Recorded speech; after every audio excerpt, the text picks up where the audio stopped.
Hey Matt, Hey BJ, what's happening? I'm doing well, dude. Good to see your face. It's been a You as while. well. Yeah, Yeah. How's the summer been for you guys? it's been all right. A little on the slow side, but I'm fine with that after a busy spring and hopefully a busy fall. It gives me a little chance to recharge and do a little bit of programming, but kind of relax a Oh, little bit, not go 100 miles an hour all the time. yeah. Wow, that sounds good. So I'll jump right in. I want to start with getting your journey as an athlete. Kind of take me back to your childhood and what went on with your athletic development and kind of bring us up to date. Yeah, no problem. So I grew up in Barrington, just down the road here, Yeah. and I started just as a youth player doing all the sports that interested me, and baseball through BYA, soccer right in town behind Caliphs, and in Lee behind one of the schools. And then that transitioned to just being coached by local dads at the middle school and youth stuff at Dover. So I traveled over to Dover to play with a travel team there. Yeah. And then I continued to grow in soccer and really enjoy it. And Seacoast United was just getting started. So I think I might have been on their third ever team. Okay. Paul Willis was just getting the club and organization started. We were practicing wherever we could find space. I remember one time we practiced behind a local like Oaks Club or something in their lawn. Sure. And then I continued with them through maybe U12 all the way through high school. I went to a private school and played there, and that was a huge part of growth and development, playing with kids from all over the country and all over the world. We'll continue to play with Seacoast when I could, and then was lucky enough to play at UNH, and played there for 4 years. And right after graduation, attempted to play professionally in the at the time the indoor soccer league out in San Diego. I made the first round of their cuts and got injured, and then started working. Okay. Worked out there for that year and moved back and started working at Seacoast United. I worked there through college to make a little extra money. Did some refereeing, did some coaching, and that's really where my coaching journey started as well. Okay. Awesome. That was a very brief summary, but a lot of different topics that happened there. So what private school did you go to for high school? I went to Northfield Mount Herman out in Western Mass. Okay. So we're in the same conference as Phillips Exeter. So we play Phillips Exeter, Loomis Chaffee, Choate, all those types of schools. So Class A prep, or I can't remember the league it is, but it was night and day compared to what there is around here. So I was playing with kids who were on their, youth national teams in Senegal, and some kids who were in the national pool for the U.S. Kids from all over the country and all over the world were on the team. Cool. That's awesome. Yeah. And I really had no idea, despite how long I've known you, that you played at UNH for their soccer team and then played some pro. It's pretty cool. Yeah, it was fun. Seacoast started a USL team, which is, a non-pro version of our US leagues. So there's like MLS, then, one or two leagues, and then the USL. Okay. And I was playing with that team, I think at least 2 years with Seacoast up until I was like 30. Okay. And that's really old for that league. Sure. As you can imagine, having a couple 30-year-olds on the team, we weren't that good then, but I was still involved full-time with soccer at that point. So kept up with my fitness and touch and everything like that at that point. That's great. And then I guess once you got to high school, did you still play any other sports, or were you pretty much zoned in specialty of soccer by that time? I was still playing some other sports, but I viewed them as development for soccer for the most part. I played some ice hockey.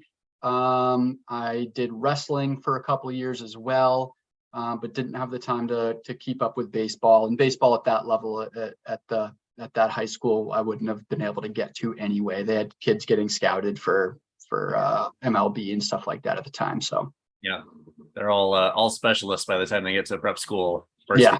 Especially. Yeah. All right, cool. So then tell me about the transition to coaching. You said you got injured out in San Diego and you started working, which I assume meant coaching with that same program, or where were you coaching in San Diego initially? So my major was psychology and my minor was sociology. So I had a goal of being, in that world of either social work or counseling.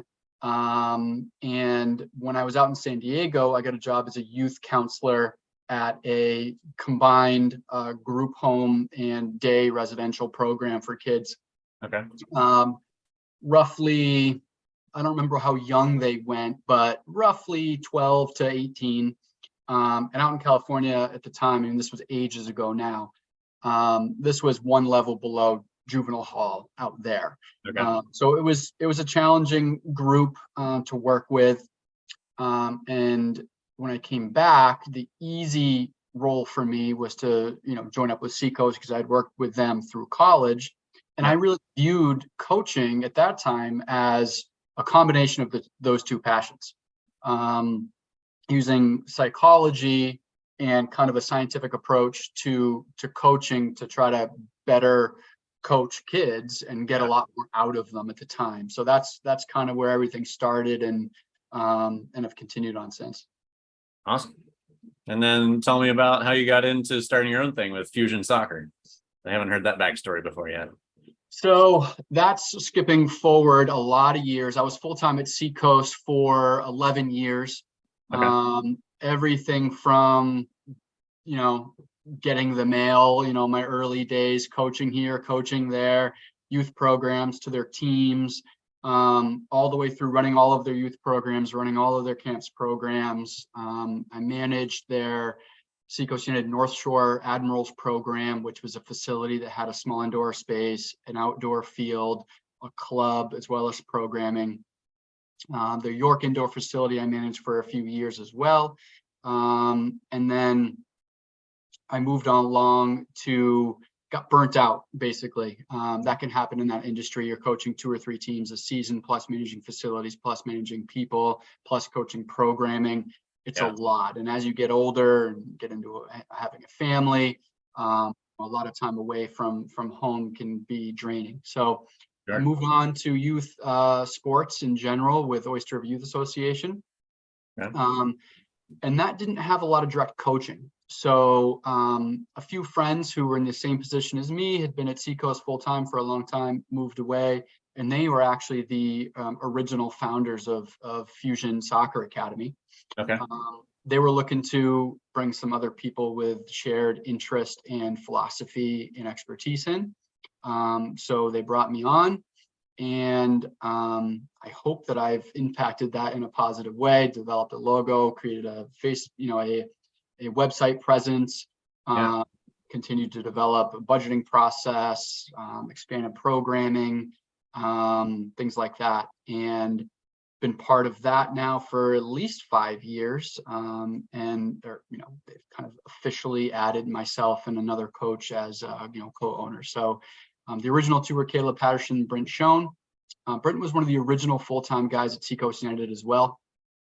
He might have joined up with them in their second year of being an organization. He was an integral part of them building the Hampton indoor facility as well. So so he was involved too. Yeah. So how would you describe kind of the philosophy and the approach of Fusion Soccer? We've got a niche that not many others have. So the world of soccer is a convoluted one. Typically there's recreational soccer. That's where you play in your town. And it's usually in-house, just development. And then you've got your town travel, which is just town-based teams where you play. If you grew up in Barrington, you play for Barrington, you play against Dover and Rochester and Northwood and Nottingham and Epping. And then you have club, which is typically a much longer commitment, usually around 10 months, a much bigger financial commitment. And you're spending $2,000 to $3,000 to play a year, and you kind of have to give your full commitment. Other sports that you might play, baseball or field hockey, might be secondary to your club commitment. Sure. So in the Portsmouth area, they're huge in playing multi-sports. So kids who are good at soccer, typically at the high school age group, will also play basketball or also play baseball. So the niche that we found was trying to give a club level approach, but not the club level commitment. So we just train players. We want players to play to be better for whoever they play for. So we don't offer teams. You can't play for Fusion. You can train with Fusion for us to hopefully supplement your soccer or give you additional opportunities to train and get better. Or lately we've expanded into the youth side. So while parent volunteer coaches are fantastic at the youth town recreational level, often there's not a ton of support that's given them. They don't have a background in the sport. They might not have a background in coaching or even both of those things. So your experience can be, a lot different to somebody that has coaching and playing background. So now we offer those youth programs as well under the Fusion name. So, if you're a 5-year-old, you could come and work with myself or Caleb Patterson or somebody else that has a lot of coaching experience. And we hope that just improves their own individual abilities, but also builds that passion so they continue to play all the way through as long as they want. Yeah. Awesome. I see a lot of parallels in the basketball world too, like similar convoluted system there, like you described. And I guess I hadn't seen the exact parallel, but I feel like we're very much the same with play practice basketball. Like we do all the training as intense as you want, but we don't have teams that you can join to go play in tournaments and all that. And definitely feel like it's a much needed niche. Still requires a lot of explanation. Like people don't understand at first. Like, wait, you don't have teams? Like, how does this work? What's the point if there's no team to go play on eventually?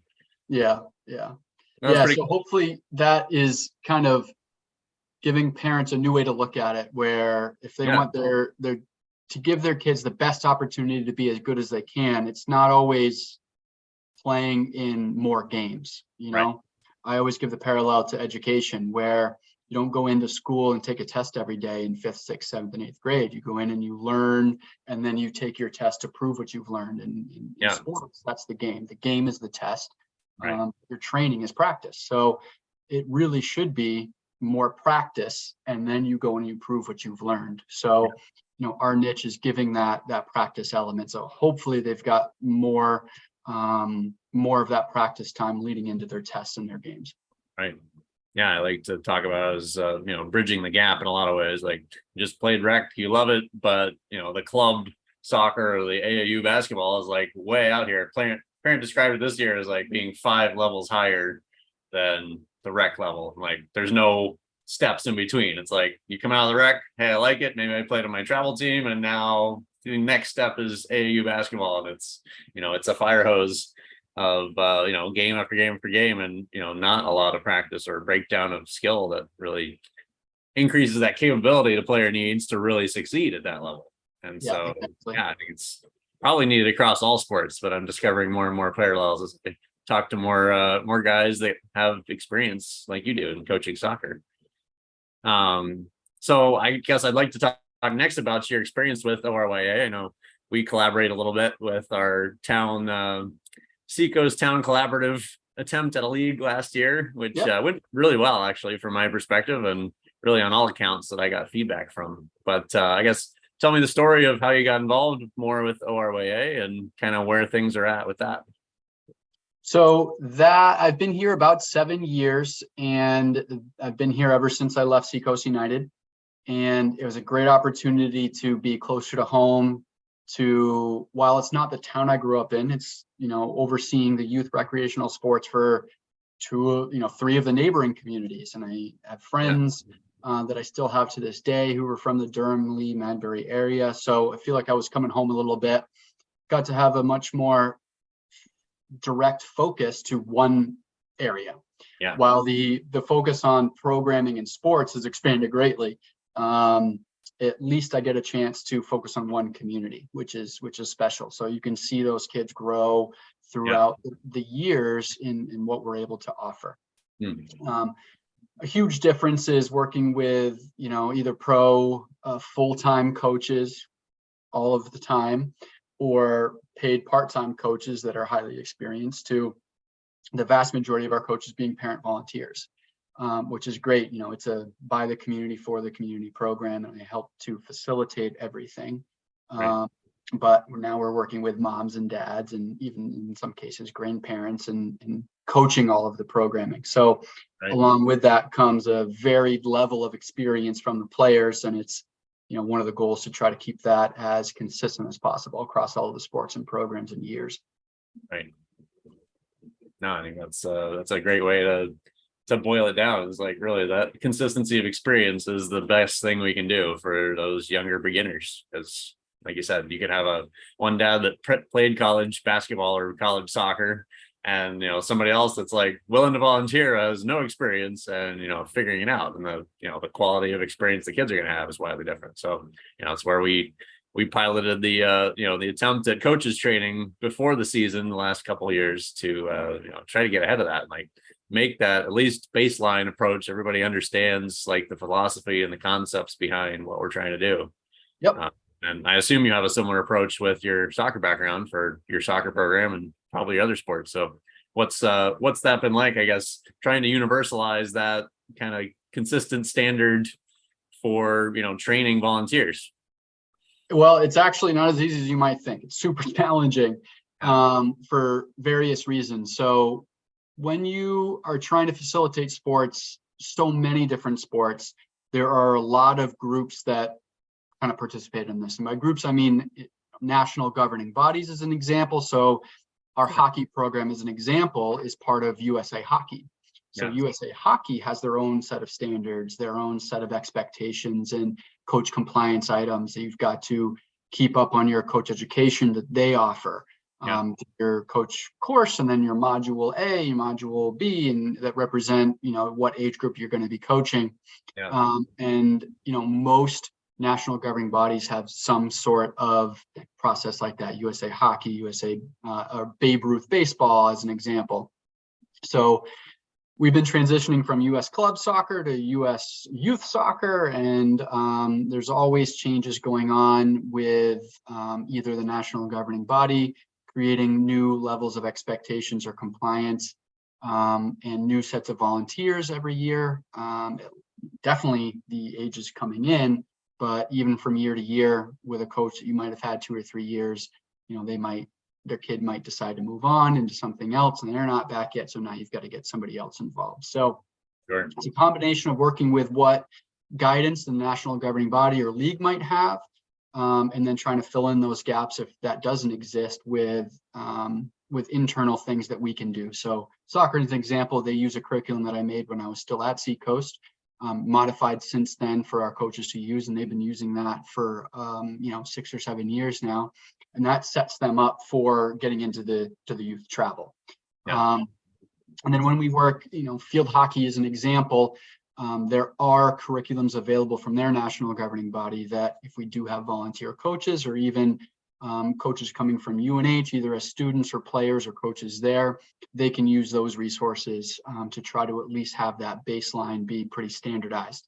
And then I can come in and kind of do what we did with our basketball league, and I discuss how to coach, not necessarily what to coach.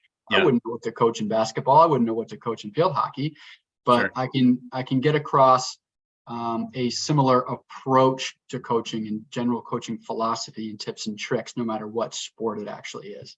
Yeah, no, I think that's great. It's a good way to summarize that too, is work on how to coach, and like you can get a long ways with some enthusiasm and willingness to volunteer and understanding the philosophy behind what we're doing, regardless of your technical knowledge of the sport. And I think that's a great starting point. Like we get all of our K2 parents started with that, then like they're going to grow as their child ages up, and they're going to come out with hopefully a good experience on both sides. Like we don't want to burn out the coaches or frustrate them, and we also don't want to get the players being coached in a way where it's no fun and they, flame out and don't want to continue. So yeah, I think that's and that's the main point at this recreational level. I see the job of our programs at ORYA is to, one, develop the passion for the sport. And that means we want the kids to continue to play. What I, half jokingly say to all of our volunteers is, I don't care if your kids get worse at the sport. As long as they go home and they tell their mom and their dad that they can't wait to get back to the next one, or come back and play next season, you've succeeded. And then obviously I see it as a bonus if they do develop and grow and get better. Sure. But the number one goal of a recreational organization is to give kids different experiences with as many sports as they're interested in, and ensure that they want to continue playing the sport. Right. And then hopefully all of those skills and techniques and tactics come on top of that as bonuses as they grow. Right. So if we can give everybody a baseline to make sure that it's a fun experience, that's kind of the job at our level. We're the base of the pyramid. And then once they get someplace like Seacoast United or with you, that's where the pyramid gets a little bit smaller as the kids start to specialize and grow, and then the experts can kind of take it on from there. Sure. No, I think that's a great way to frame it. Like, I don't care if they get worse. If they're excited to come back to the next practice, then, we've done our job and they're going to keep growing automatically. Like, they can't actually get worse if they're loving it and coming back, right? Exactly. Yeah. It's very hard to get worse if they're consistently attending and listening. No, they're enjoying it and they're engaged and they're wanting to come back. Then yeah, it's just automatic. They're going to continue improving. So I think that's great. So you mentioned family a little bit. So I don't actually know what's your family dynamics like, but what's your journey been as a parent if you have kids, and what does that look like so far? It's really just getting started. So I have a 5-year-old and a 2-year-old. Our 5-year-old is, just going to be entering kindergarten this year. So there's there's few programs out there that offer opportunities for pre-K. And, obviously when you get into kindergarten, a lot more doors open. So we're just getting started from official organized sports and activities. I don't know if I see it as an advantage or disadvantage being a coach and, putting myself in developing players. When you bring that into your parent life, you got to be super careful. Yes. And, constantly self-evaluate. Am I pushing something on my child / player, or am I guiding them with what they want to do? Right. Got to be somebody that guides, not somebody that directs. So that's the hard part,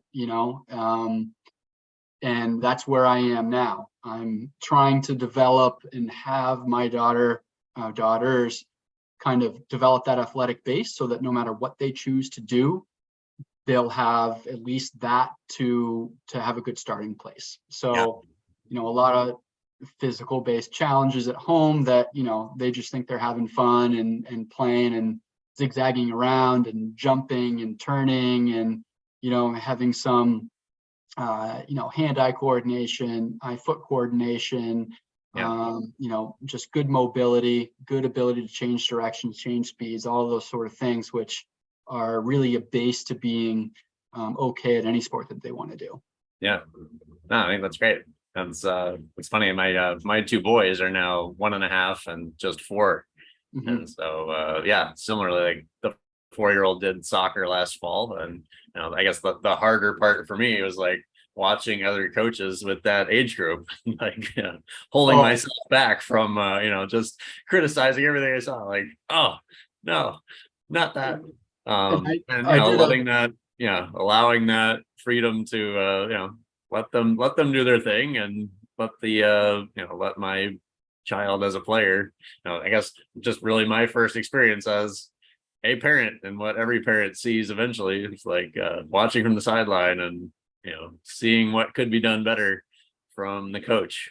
And I really like what you said. I often talk about the push versus pull idea, with parents and their player. Like, it's so easy to say you're guiding, but actually be pushing your player into the next the next sport or the next level or intensity of that sport. And so, yeah, like what you said, constantly being vigilant, self-evaluating, like, okay, am I actually being a guide here and letting them take direction and pull it from me? That's one of the criteria we look for with any player we're going to be training is, is it actually a pull from the player? Because, if they're a sponge looking for more information and help to get where they want to go, then, our job is easy and fun and like we can do fantastic things. If it's a push from the parent that's like, you must go get one-on-one training because, you have to make this team next season, then, it's completely different dynamic, different experience for both. Yeah, we can both tell almost immediately within the first 5 minutes which players want to be there versus which players are, have to be there. Yeah. And that makes a massive difference in what they get out of those sessions, and obviously their enjoyment and risk of burnout as they continue to do that. So I've had the exact same experience as you have. My daughter's done wrestling. She does some soccer typically with me so far, and it's always, do you want to go to soccer today? And if she says no, she doesn't go. It's not that big of a deal. Yeah. We did intro to golf, and she's done a couple other things here and there, some dance and things like that. And that desire on the sidelines to be like, oh, I could really change some things here, but I keep my mouth shut, because I'm not the one who's out there coaching. I'm going to let them do their thing. I put myself in their shoes.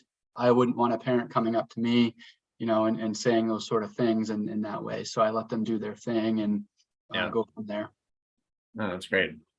Next question I like to ask coaches is, what has worked well for you? Like, just taking the meta perspective here across your coaching journey. What are a couple things that you feel like have been the core of what has allowed you to be successful as a coach? What's worked well for you? I think one of the big things is knowing where I am in the grand scheme of things. So if it's a recreational program, having that be the guiding factor in everything that's presented and the way that it's presented. When I was at Seacoast United, I would often not take top teams, or, at Seacoast United Admirals, we were a group pulling from not as many regions. So our teams wouldn't be as good as our top teams over at Seacoast Hampton or Epping. So I needed to coach based on that and understanding that, but also communicate to families. Here's my ultimate goal with this team this year, I would say at the beginning of the season, is not to win every game. It's to have your player make the higher team next season. And for me, that would be the ultimate goal, is if your player develops enough to be on a higher team next year, I've done my job as a coach. I would always advocate for a 500 season. We need to win some games. We need to lose some games. And hopefully we tie some games, and making sure that that's the forefront of how I coach. Never, ever word to the referees. I mean, they're going to make mistakes just like our players will, just like I would as a coach. And there's always going to be that. So we might as well learn how to deal with that as a player and as a coach and as a team, for future time, so that it doesn't get under your skin as a player when they're continuing on to play at higher and higher levels. So if you always keep kind of that perspective of what is this program, how does it fit into the grand scheme of the sport and in their area of development, and let all of the decisions on how to coach be guided by that, it can be a lot easier to make sure that it's appropriate, it's fun, when it's supposed to be, challenging when it's supposed to be, but making sure that families are aware of that too, and not setting unfounded expectations from families, which can cause a lot of issues in sports. Yeah, I think that's fantastic. I think I wish a lot of the third grade coaches I see in, like, there's AAU tournaments with third and fourth grade boys teams, and like, I wish someone had that perspective of like, what is our objective here for this third grader? Is it like winning this tournament is the be all end all of our lives right now? Or like, should we be trying to progress something toward the next season and hope they keep playing? So I think that's a great point is missed by a lot of coaches, especially the younger age groups and the beginners. What on the opposite side, what's not worked well for you? Or what have some mistakes you've learned from over your course of your journey? Well, I think I shared with you my coach education kind of course outline, and everything that's in what I try to educate coaches as the how to coach came from, personal experiences and, oh geez, that didn't work. I didn't get across to that player that way. How could I rephrase that? How could I approach this differently to be able to get across? And it's just kind of a combination of things that it's a continual evolution. Every coach should believe that they can do things better after every practice. And even to this day, try to evolve and, make every exercise that you do better than you did the last time. So, if there's anything, it's never be complacent. As soon as you get complacent as a coach, and you've kind of stopped growing. And, there are points where when you get burnt out, you're like, oh, I can't put any thought or effort into this. I'm just going to do what I've done before and kind of phone it in. That doesn't help anybody. It doesn't help you as a coach. It doesn't help the players. It doesn't help the team. So that's one of the things that, as soon as you start to feel that burnout factor as a coach, pass it on to somebody else, or take a little bit of a minute, realize what's going on, and try to refocus yourself. Yeah. All right, that's great. So the next question is kind of a big one. So kind of looking at what you see down the road in your bigger, better future. So if we were having this conversation 3 years from now and you're looking back at today, what will you have accomplished in those 3 years to feel pretty satisfied with your progress and success? It's kind of a combination of trying to influence youth sports, but not directly coaching as much. So a combination of what I've learned through coaching and getting that across to parent volunteers. So that education course that we worked on together, my element was kind of educating people on the how. And it's fantastic to be able to sit in a room with 30 recreational volunteer coaches and know that for every one of those coaches, you're influencing 10, 12, 15 kids. Yeah. So it's exponential, growth in improving the experience for players every time you do one of those. So I've had this idea for a long time. I would love to be able to turn that into, a course that people can take online, and be a required element for coaching recreationally, for any sport. So, if I am a rec director in, South Carolina, I could sign my program, my department up for this and require that all of our coaches do a how to coach course. Yeah. And it's done online. They're able to take tests and pass, and then a refresher the next year that goes over the main points. It's a lot quicker. I would love to be able to turn that into something, and either be a business on the side or just a way to impact youth sports in a positive way. Yeah, no, that's great. I've also come to the same conclusion. Like, if I'm doing one-on-one training with players, it's great for that player, but like if I can work with a coach that then impacts 10 more players, like we can go thousands of times impact very quickly. So what's the biggest danger or obstacle in the way of achieving that? I think with most people who have ideas or visions or dreams like that, it's your life. Yeah. Having 2 kids at home, having a full-time job, having 2 dogs, needing to take time off to go on vacation, or whatever it might be, that typically gets in the way.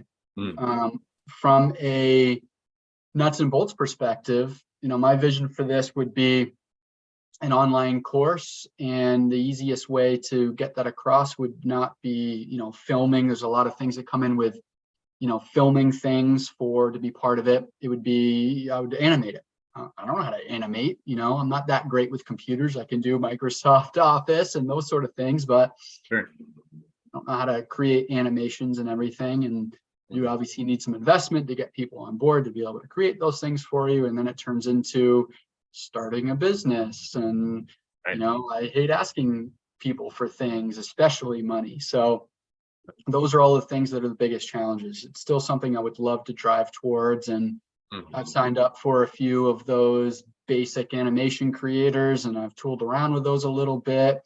I just ultimately think I've got to stop, going at it a quarter at a time or half at a time and just get something together. I've got to have a starting place, where you just have to, it's not going to be perfect. And I've got to realize that it's not going to be perfect from step one. Get something together, test it out, try it and evolve it, just like I have in coaching, just like I have in developing programs. You got to start somewhere. And I've got to just say, all right, it's time to start somewhere. I'm going to put something together. Yeah. The best way I've found, I like to phrase that, is start before you're ready, right? It's like you can spend forever getting ready, perfecting things and cleaning it up and refining it, and launch it and then iterate from there. I think is always a great approach. But I'm hearing a big opportunity for a collaboration there, where it's like find somebody that's like passionate about the same idea and loves doing doodly animation videos, and you can put something together really quickly with like the dream team that's all passionate about like, let's get youth coaches better at how to coach, because everything improves from there. So I'd certainly be interested in brainstorming more on that with you. I think it's definitely a big need and fantastic concept. Yeah, it's always one of those things where you get a great idea and you think about it for a while, and then life happens, and then another idea pops up, and you're always thinking about it, but the wheels are just spinning, and you don't have a destination yet. I've got to get a destination, and I've got to map a route to get there. Yeah, and that's really the big thing that I need to commit to be able to reach that goal. Yeah, and what's the most, I guess, clear-cut opportunity you see? Like, what would be the first step to move towards that in your mind? Well, I had a random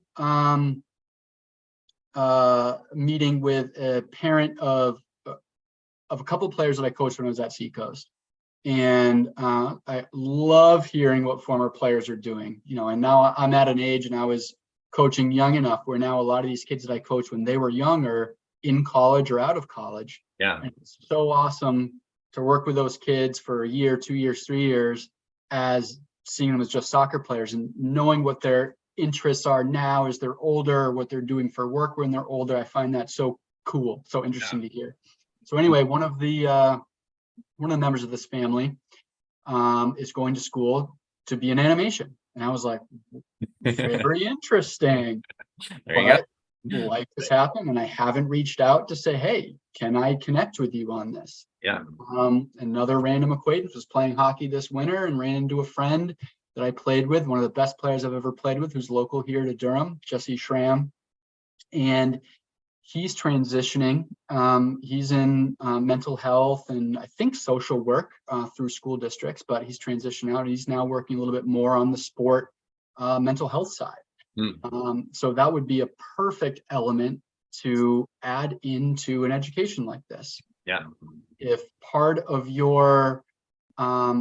this education could address, creating positive mental health just through the education system, I mean, that's only a benefit. It's only a positive part. So little things like that, and I actually was texting him today, and we'll hopefully grab lunch in a week or two to try to keep driving towards that. Cool. And then what is your biggest strength that you could leverage toward this big project? I mean, I'm not one to, talk about myself that much in terms of any praise or what I do good or whatever, but I think it's just from the experience that I have as coaching, I can see how the kids react after a session versus how they react to somebody who might not have that experience, or looked at it, quasi-scientifically, to develop kind of a process and approach to coaching. And, I do see a different experience from those kids. They seem to have a greater passion to continue soccer and want to be there. I think the biggest compliment I ever got from somebody was, hey, Coach Matt, you're bigger than Spider-Man in our house. And I was like, they can watch Spider-Man anytime they want. They only see me once a week. I must be doing something right. So that gives you that push to keep going and keep creating what you're creating and doing a little bit better. So that experience, I think, is the biggest thing that will hopefully allow that to be successful in the future. Yeah, I think that's great. I'm hearing the whole the psychological scientist behind the coach is really where that whole course is pouring out of you. It's like you can see how just changing people's thinking about coaching can have that big of an impact on kids. So I think that vision is necessary to make the whole project run. Getting other people with the technical animation abilities is a small part once you have that whole vision laid out in front of you. That's awesome. So the last question I like to leave every guest with is, what is your advice to parents? Like, just looking across the metaverse of all the sport culture right now and what you're seeing as a rec director and as part of your soccer coaching, like what advice would you give to parents as they're out there trying to navigate their respective sports journeys? Nothing groundbreaking. I mean, where I am in my own journey is trying to, without them knowing it, build like I said before, build an athletic base, give them a lot of different experiences, make sure, getting my daughter in gymnastics is a big one, because that's, body literacy, moving in all different directions, coordinating all parts of your body with balance, core strength, everything that can be a base for any other sport. Try to get them to do those types of experiences. We did a ninja warrior thing, which is a lot of the same. It's coordination, balance, fun, movement, but make sure that you are listening. What do they want to do? And listen to them. Don't just hear them, but listen to them. If they don't want to do something, don't force them to do it, especially at the younger age groups.